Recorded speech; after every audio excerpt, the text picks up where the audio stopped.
പ്രസംഗം കേട്ട് ആവേശത്തിൽ വന്ന ഒരു ചെറുപ്പക്കാരൻ അപ്പറഞ്ഞത് ശരിയല്ല എന്ന് ബോധ്യപ്പെട്ടു.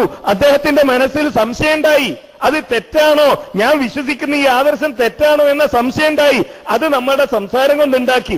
അത്രക്കല്ലേ നമുക്ക് കഴിയുള്ളൂ, അവനെ പിടിച്ചുകൊണ്ടിരാനും കഴിയില്ലല്ലോ എന്നുള്ള നിലക്കാണ് സംസാരിച്ചത്. അത് കഴിഞ്ഞു. ഷുക്കൂർ സലാഹിയോട് വേറെ അദ്ദേഹത്തിന്റെ ഒരു സുഹൃത്തി ഈ വിഷയം സംസാരിച്ചപ്പോ ഇത് അദ്ദേഹം റെക്കോർഡ് ചെയ്തിരുന്നു. ഇത് കായക്കൊടി ആ വിഷയം പറഞ്ഞ ഇതാന്നിട്ട് അയാൾക്ക് കൊടുത്തു. പിന്നെ അതെങ്ങനെയോ വേറെ ആരെയോ കയ്യിലെത്തി. പിന്നെ ഇത് എന്ത് ചെയ്തു എന്ന് വെച്ചാൽ ആദ്യം ഇതിന്റെ പൂർണ്ണ രൂപം ഇന്റർനെറ്റിലൂടെ പ്രചരിപ്പിച്ചു. അത് കേട്ട കുറെ ആളുകൾ ഇങ്ങനെയാണല്ലേ ഈ ഹദീസ്, അപ്പൊ ഈ ഹദീസാണ് ആളുകൾ ശ്രദ്ധിച്ചത്, ആശയക്കുഴപ്പമല്ല. ഇവരിട്ടത് എന്തിനാ?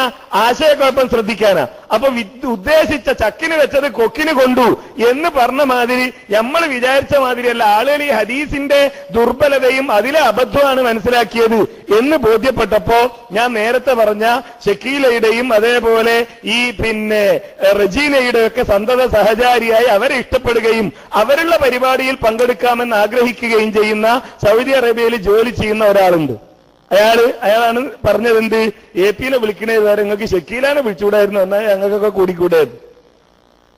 ആ ഒരു ചിന്ത വെച്ച് പുലർത്തുന്ന അയാള് എന്ത് ചെയ്തു, ഈ ആശയക്കുഴപ്പം എന്നുള്ള ഭാഗം എടുത്തു. എന്നിട്ട് അതിപ്പോ ഞാൻ ആശയക്കുഴപ്പം ഉണ്ടാക്കി എന്ന് പറഞ്ഞുകൊണ്ട് മാത്രം വലിയൊരു സുഖം കിട്ടൂലല്ലോ. പിന്നെ എന്ത് ചെയ്യണം, അതിൽ അബ്ദുറഹ്മാൻ സലഫീനെ പ്രതിയാക്കണം. അതിനെന്താ ചെയ്തതെന്നറിയോ? മൂപ്പരൊരു പ്രസംഗമാണ്.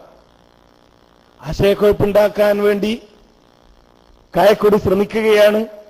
പക്ഷേ ഇതിന്റെ പിന്നിലുള്ള രഹസ്യം എന്താണെന്നറിയോ?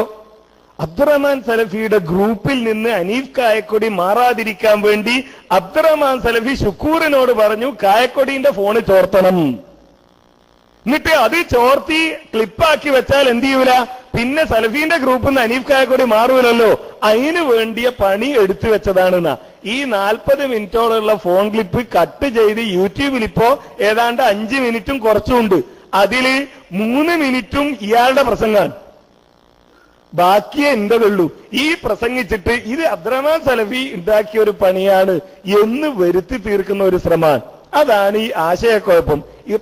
ഇപ്പോ ചിലരൊക്കെ പ്രസംഗത്തിൽ ദുസ്സൂചനയോടെ ആശയക്കുഴപ്പുണ്ടാക്കുന്നു എന്തൊക്കെ പറയുന്നുണ്ട്. എന്നാൽ ഈ ചോദിച്ച മാതിരി ഒന്ന്